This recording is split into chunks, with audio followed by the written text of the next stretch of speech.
दोस्तों, एक ही जिले के डीएम साहब और एसपी मैडम की शादी हो रही थी। शादी में सब कुछ ठीक ठाक चल रहा था और डीएम साहब ने वहां पर भिखारियों के खाने पीने का इंतजाम भी किया था, क्योंकि उनका मानना था कि हम इंसान हैं और हमें इंसानियत कभी भूलनी नहीं चाहिए। यानी कि डीएम साहब बड़े ही दयालु आदमी थे, तो इसी वजह से उन्होंने अपनी शादी में भिखारियों के लिए भी खाने पीने का इंतजाम कराया है। शादी में जब दुल्हा दुल्हन स्टेज पर बैठे हुए थे और सभी लोग उनको बधाइयां देने के लिए आ रहे थे, उसी समय एक भिखारी स्टेज पर चढ़ जाता है। वह डीएम साहब की तरफ घोर घोर कर देखने लगता है और हंसने लगता है। हंसते हंसते वह उनसे कहता है कि अगला नंबर तेरा है। ऐसा कहकर वह जोर जोर से हंसता है।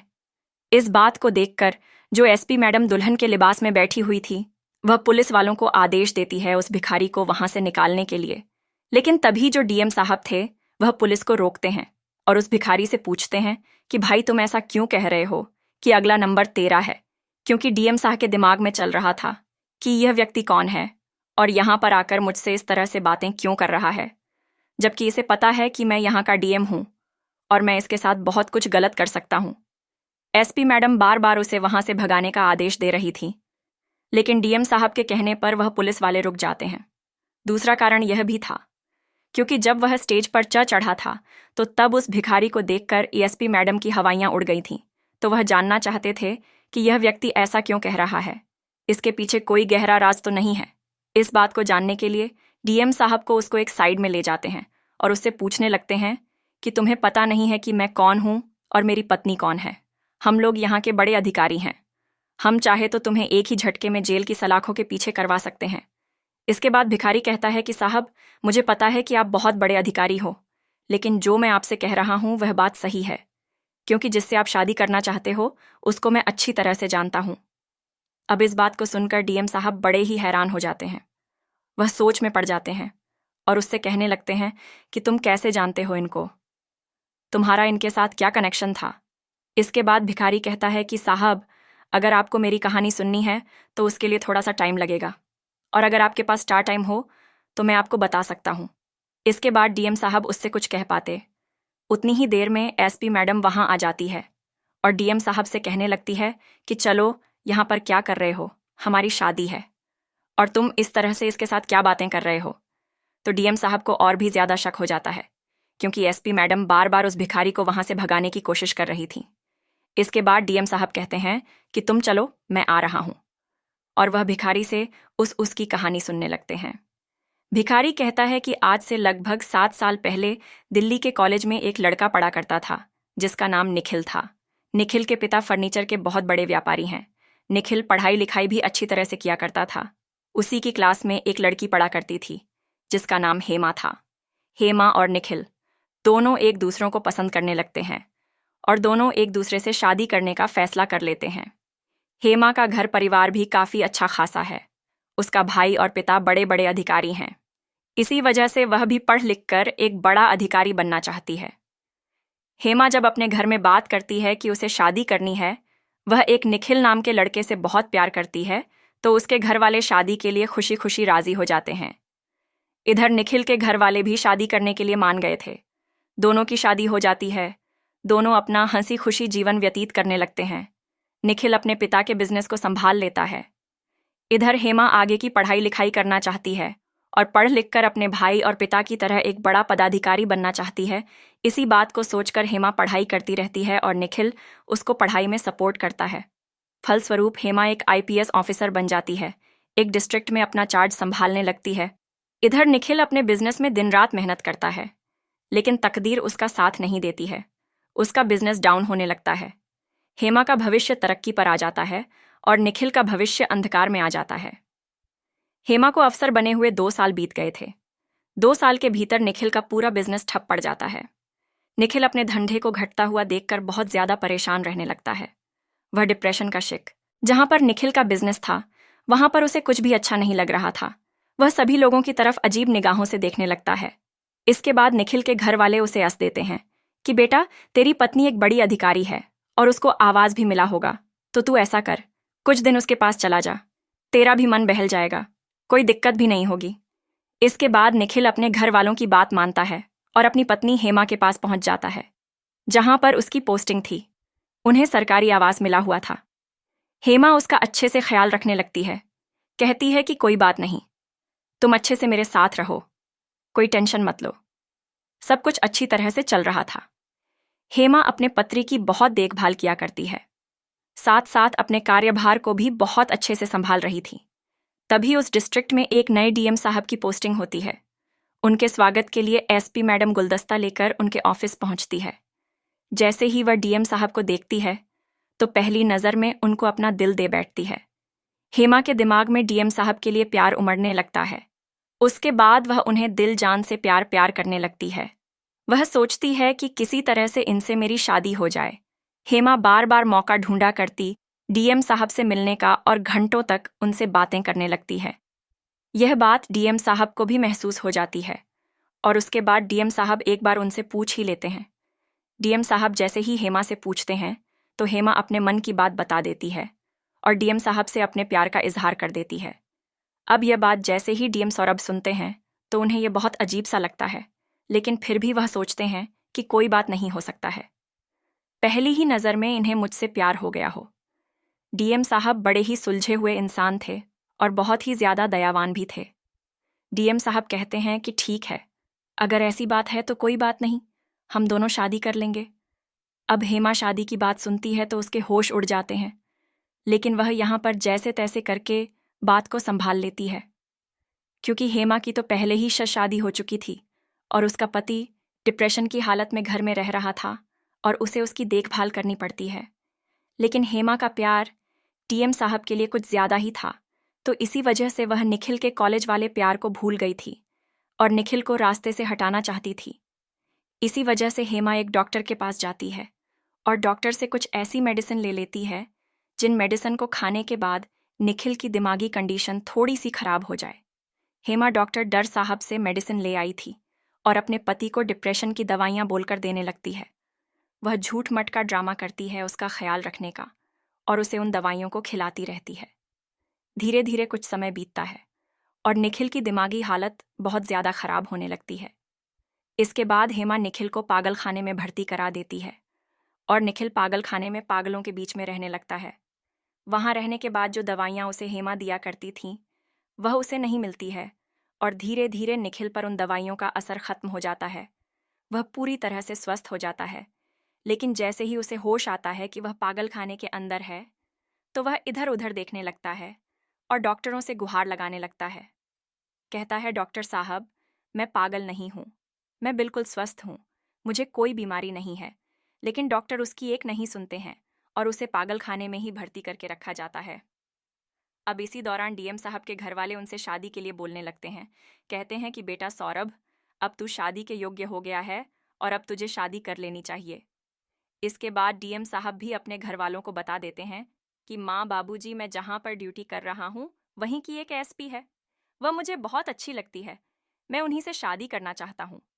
सौरभ के घर वालों को इस बात से कोई परेशानी नहीं थी, क्योंकि लड़की एसपी थी, देखने में काफ़ी ज़्यादा खूबसूरत थी।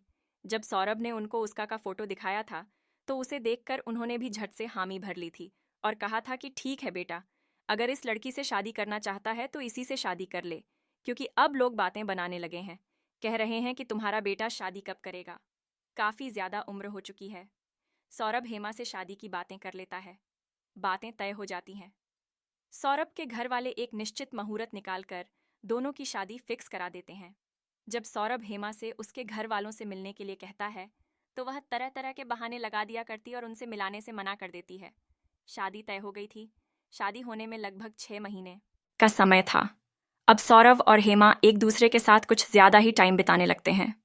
जब भी उन्हें समय मिला करता दोनों एक दूसरे के साथ बैठा करते और बातें किया करते थे। इधर निखिल पागल खाने में डॉक्टरों से बार बार कहा करता है कि मुझे छोड़ दो, मैं पागल नहीं हूँ, लेकिन कोई भी डॉक्टर उसकी बात नहीं सुनता है। तभी एक दिन अचानक से एक बड़े डॉक्टर साहब वहाँ पर विजिट करने के लिए आते हैं और निखिल उन्हें देखकर समझ जाता है कि यह कोई बड़े डॉक्टर है, अगर ये चाहे तो मुझे यहाँ से बाहर निकाल सकते हैं। तो निखिल उनके सामने जाता है, उनसे गुजारिश करने लगता है, कहता है कि डॉक्टर साहब, मुझे पता है कि आप बड़े डॉक्टर हो, आप चाहो तो मुझे यहाँ से बाहर निकाल सकते हो, मैं बिल्कुल भी पागल नहीं हूँ। वह तो मेरी पत्नी ने मुझे कुछ दवाइयाँ खिलाई थीं जिनकी वजह से मैं पागल हो गया था, इसके बाद डॉक्टर साहब उसका टेस्ट करते हैं तो उन्हें पता चल जाता है कि इसकी दिमागी हालत काफ़ी ज़्यादा अच्छी है और इसे अब यहाँ पर रहने की कोई ज़रूरत नहीं है। उसके बाद डॉक्टर साहब उसे वहाँ से भेजने के लिए तैयार हो जाते हैं। निखिल को वहाँ से भेज देते हैं। निखिल वहाँ से निकलता है और सीधा अपनी पत्नी के आवास पर पहुँच जाता है। लेकिन जैसे ही वह घर पर पहुँचता है तो देखता है कि गार्डन के अंदर उसकी पत्नी एक व्यक्ति के साथ बैठी हुई है और हंस हंस कर उससे बातें कर रही है। ये सब देखकर निखिल वहीं पर छुप जाता है और छुप छुप कर हेमा का पीछा करने लगता है। उसके बारे में जानकारियां निकालने लगता है। कुछ संतरी जो वहां पर हेमा की रखवाली के लिए रहा करते थे उनसे पूछ लिया करता है कि यह मैडम कौन है और इनके साथ यह व्यक्ति कौन है। तो वह उसे बता देते हैं कि इन दोनों की शादी होने वाली है। लगभग 6 महीने बाद इन दोनों की शादी हो जाएगी। निखिल एक बार तो सोचता है कि क्यों नाना जाकर इससे सब कुछ साफ साफ बोल दूं कि तूने मेरे साथ अच्छा नहीं किया है। लेकिन उसे पता था कि इसकी शादी डीएम से होने वाली है और यह भी यहाँ की एसपी है। अगर यह चाहे तो मेरे साथ कुछ भी कर सकती है। इसी डर के कारण निखिल उससे कुछ भी नहीं कह पाता और वहां से इधर उधर भटकने लगता है। अब जब अपने माता पिता के पास जाने की सोचता है तो उसे एक बार फिर से ख्याल आता है कि अगर हेमा को यह पता चल गया कि मैं ठीक हो गया हूं तो फिर मेरे साथ कुछ गलत कर देगी, मुझे दोबारा से पागल खाने में भेज देगी। इसी वजह से निखिल ना तो अपने घर जाता है और ना ही हेमा से कुछ कह पाता है। वह उसी शहर में रहकर वहीं पर भीख मांगकर अपना गुजारा करने लगता है। धीरे धीरे 6 महीने बीत जाते हैं और 6 महीने बाद अचानक से एक शादी का इनविटेशन सभी भिखारियों में भी बांटा जाता है, जो कि शादी थी डीएम साहब और एसपी मैडम की, यानी कि उसकी पत्नी हेमा की शादी अब डीएम साहब से होने वाली थी। और उसका इनविटेशन निखिल को भी मिला था, जो अब भिखारी बन चुका था। तो निखिल उस शादी में जाने का फैसला कर लेता है और शादी के दिन उस शादी में पहुंच जाता है। वहां जाकर भिखारियों के लिए खाने के लिए अलग से प्रबंध था। उस भर उन्हें भरपेट खाना खिलाया जा रहा था। स्टेज सजा हुआ था। स्टेज के ऊपर हेमा बैठी हुई थी, साथ में डीएम साहब भी बैठे हुए थे। निखिल वहां जाता है और डीएम साहब की तरफ देखकर हंसते हुए कहने लगता है कि अगला नंबर तेरा होगा, और ऐसा कहकर दोबारा से हंसने लगता है। इतना कहकर निखिल डीएम साहब से कहता है कि इससे आगे की कहानी तो आपको पता ही है सर, क्योंकि वह लड़का मैं हूं जिसका नाम निखिल है और वह कलेक्टर साहब आप हो। हेमा मेरी पत्नी थी, उससे मेरी शादी हो चुकी थी, लेकिन उसने मुझे रास्ते से हटाया और आपसे शादी करने के लिए आपको अब तक नहीं बताया होगा कि उसकी पहले भी मुझसे शादी हो चुकी है। डीएम साहब उसकी बात बात को सुनते हैं तो उन्हें वह सारी बातें याद आती है कि हेमा कैसे बार बार उसे यहाँ से भगाने की कोशिश कर रही थी। वह नहीं चाहती थी कि मेरी बात इससे हो जाए। इसके बाद डीएम साहब को पूरी तरह से निखिल पर विश्वास हो जाता है, लेकिन फिर भी वह उससे पूछने लगते हैं कि यह बताओ, अगर तुम पागल खाने में थे तो तुम्हारे पीछे जो इस घर के अंदर हुआ था वह बातें तुम्हें कैसे पता है। तो वह कहता है कि साहब जब मैं वहां से छोटा था तो उसके बाद मैंने पूरी तरह से तहकीकात की थी, तो सारी की सारी बात मेरे सामने आ गई थी, क्योंकि पास पड़ोस के लोग इस बारे में बातें बनाने थे कि इसने अपने पति को पागल घोषित कर दिया और दूसरे व्यक्ति से शादी कर रही है। इसके बाद डीएम साहब इस बात को डबल चेक करना चाहते हैं और वह हेमा को वहीं पर अपने पास बुला लेते हैं। वह हेमा से कहने लगते हैं कि हेमा, क्या तुम इसे जानती हो? तो हेमा थोड़ी सी चुप होती है, लेकिन उसके बाद कह देती है कि नहीं, मैं इसको नहीं जानती। तो निखिल कहता है कि क्यों झूठ बोल रही हो, मैं तुम्हारा पति हूं जिससे तुमने शादी की थी और कॉलेज में हम एक दूसरे के साथ पढ़ा करते थे। लेकिन हेमा साफ साफ मना कर देती है कि नहीं, मेरा इससे कोई भी रिलेशन नहीं है, मेरा इससे कोई ताल्लुक नहीं है, मैं इसे कैसे भी नहीं जानती हूँ। तभी निखिल अपनी जेब से अपने पर्स को निकालता है, जिस पर्स के अंदर आज तक भी उसने अपना और हेमा का फोटो रख रखा था, लेकिन वह फोटो बीच में से फटा हुआ है। निखिल उस पर्स से फोटो को निकालता है और डीएम साहब के सामने रख देता है। डीएम साहब उस फोटो को देखने के बाद इस बात को दोबारा से चेक कर चुके थे। उसके बाद वह हेमा को वहीं से अरेस्ट करवा देते हैं। अपने पति को धोखा देने के लिए, उसे पागल घोषित करने के लिए और उनके साथ झूठ बोलकर शादी करने के लिए एएसपी साहिबा को पकड़वा दिया गया था और उनके खिलाफ विभिन्न धाराओं में मुकदमा चल जाता है। कुछ दिनों तक मुकदमा चलता है, उसके बाद को जेल हो जाती है। अब डीएम साहब निखिल की मदद करते हैं और उसे एक अच्छा सा बिजनेस सेटअप करके दे देते हैं। निखिल वहां पर मेहनत करता है, अपने खोए हुए रुतबे को दोबारा से प्राप्त कर लेता है और अपने माता पिता से मिलने के लिए भी वहां पर पहुंच जाता है। जब वह अपने घर जाता है तो उसके माता पिता कहते हैं कि बेटा तू कहाँ चला गया था? हमने तो कई बार तेरी पत्नी के पास भी फ़ोन किया था, लेकिन उसने बोल दिया कि मुझे नहीं पता कि वह कहाँ चला गया। डिप्रेशन के माँ वह यहाँ से कहीं निकल गया है और वह इधर उधर घूमा करता है। जब उसके घर वालों से बात की थी तो उन लोगों ने भी यही बात बताई थी। हम लोग तो बड़े परेशान हो गए थे, लेकिन जब निखिल अपनी पूरी कहानी अपने माता पिता को बताता है तो वह लोग भी अपने बेटे की इस बात को सुनकर मायूस होते हैं। सोचने लगते हैं कि हमारे बेटे ने कितने कष्ट सहे हैं। निखिल के माता पिता डीएम साहब के पास जाते हैं, हाथ जोड़कर उनका बहुत बहुत धन्यवाद करते हैं। कहते हैं कि साहब, आपकी वजह से आज हमारा बेटा दोबारा से समाज में सर उठाकर जिंदगी जी रहा है, वरना ऐसे ही भिखारियों की तरह इधर उधर घूमता रहता। डीएम साहब कहते हैं कि कोई बात नहीं, जो भी होता है वह अच्छे के लिए ही होता है। अगर यह नहीं होता तो शायद मेरी जिंदगी पूरी तरह से बर्बाद हो जाती, क्योंकि ऐसी महिला का क्या भरोसा जो आज इसके साथ है, कल उसके साथ है। हो सकता है वह मुझे भी छोड़कर किसी और के साथ चली जाती। तो दोस्तों, यह थी एक छोटी सी कहानी जिसमें डीएम साहब की शादी में एक भिखारी आया और डीएम साहब ने अपनी दुल्हन को ही सलाखों के पीछे कर दिया। आप क्या कहना चाहते हो डीएम साहब? सौरभ के बारे में आप क्या कहना चाहते हो एसपी मैडम? हेमा के बारे में आप क्या कहना चाहते हो? उस भिखारी निखिल के बारे में आपकी जो भी राय है कमेंट करके अवश्य बताइए। अगर कहानी आपको ज़रा भी पसंद आई हो तो हमारे यूट्यूब्स कहानी के साथ। तब तक के लिए धन्यवाद। जय हिंद, जय भारत, JM।